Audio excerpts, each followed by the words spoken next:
Okay, so ito mga boss, yung request nyo na HT21 naman yung gagawa natin ng sub out, no? Katulad nitong video natin na MT21. So the same lang sila mga boss ng circuit, yung kanyang tone control dito, pati yung kanyang subwoofer circuit dito. So kung napapansin nyo itong HT21, magkapareha lang yung value ng mga resistor dito at saka yung kanyang level, R45 pa rin at saka R42. So gagawa natin yan full video mga boss, no? Sa ngayon ay ituturo ko lang sa inyo kung paano tayo mag tracing ng signal. So gamit itong aking audio tracer. Ito mga boss, speaker yan, may amplifier sa loob, tapos ito yung dulo nya. So yung ground mga boss, ikakabit lang natin doon sa negative side. Ito sa capacitor pwede na to eh.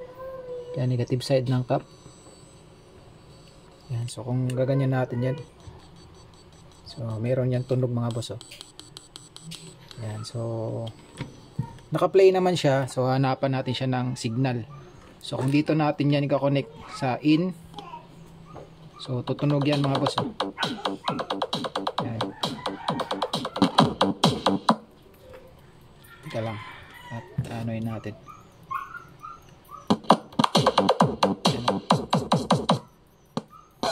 Unright yan. So dito tayo sa sub out R45 dyan. Yan, oh. So, yan lang mga boss, yan. Oh. Pwede natin pahinaan dito.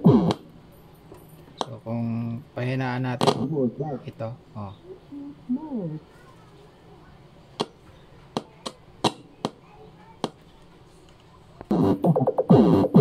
So yan mga boss, R45 tsaka yung isa R42.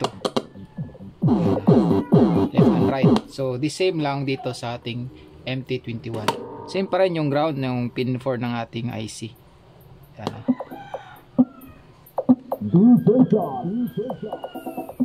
So yan lang mga boss, napakadaling i-trace lang ng ating audio signal gamit ng ating audio tracer. Yan. So speaker lang to mga boss na merong maliit na amplifier. Tapos yung in nya, ito yung ginamit ko, tsaka alligator clip para matrace natin kung saan banda yung mga signal nito. Yan. So dito yung isa. Yung full range naman yan dito.